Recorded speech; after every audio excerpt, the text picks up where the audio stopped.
เป็นเพอมาสูงก็มาปันข้าวสารน่ะจำได้ถึงปีเหมอภายเนื้อปันมาข้าวสาร1 ให้ 1 ถุงอ่ะ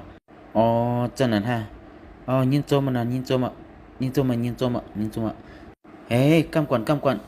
ไถแคบหางไว้ให้เป็นศักดิ์ศรีไง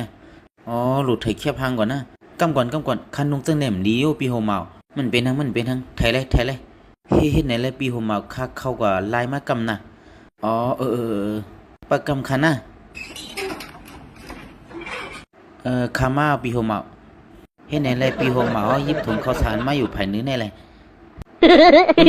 ด้วยกองไถไถเลยยิบถุงไว้สาไรด้วยกองไถ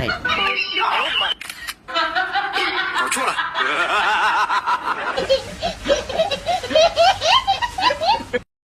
แห้งแน่ชิมหวานตำลงเลยเขาพักซื้อในตัวเฮาดังเฮ็ดไรหวานขนายกล้วยเฮาได้ล่างไรฮะไก่น่ะฮะจุกตัวเรียบอ่ะเอามือออกมามือคมหนาจงเจอลองแน่เฮาปนลาสุไลปอกไหลกำหนาย่อหมดต้องสิปอกตั้งใจเฮ็ดให้เฮาสลัมจงเจอตึกมาเก็บอยู่มาเลยเข้ามาจำอ่ะเฮายำลาดสุย่อตีเฮือนในเพราะว่าเฮาอยู่เขาพักเสื้อในเฮาได้เป็นก็เฮ็ดกล้วย2 ไผ่กล้วยก็สุ่มลูกเข้าฮู้ฮะหูยาวเมื่อวันตั้งสุเตนะเฮือนจอมเฮาสุดำอำจันจังว่าเฮาผ่านอำว่ามื้อนาได้เป็นจังเฮก็เฮามีวันจังจังสูจงฮู้ผู้หญิงแน่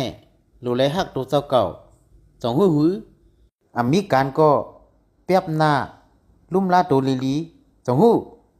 กว่ากำเฮาได้ห้องซื้อกว่าซื้อโคตาได้นุ่งข้าวป่วย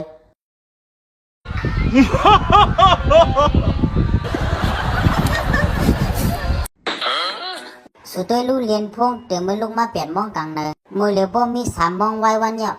รู้ว่าหาลอกลายมันน่ะตำหูด้วยลิกด้วยลายสังเฮ็ดไหนไรสูคึกออกมาดังเสียง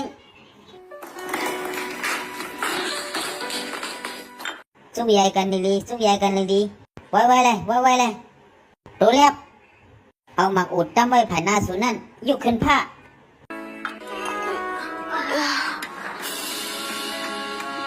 จองมันนักออมแม่นักหนาย่อเขาปล่อยลงจังได้ไรคือแม่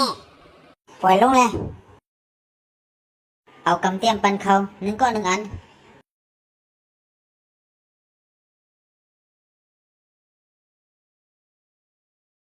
เอากำเตียมยกขึ้นฟ้ากำเตียมเนื้อมือสูนั่นมันนักห้ามันเมาเพราะนั้นมือนามาสุดีเอามาอดในหาเงิน5อำนั้นก็เอากำเตียมในหาเงินเอากำเตียมเพราะนั้นดีสู้อยู่เฮ็ดสังอำไปกว่าหาด้วยดิกด้วยลายหล่อในผมสอนมือเล็กแล้ว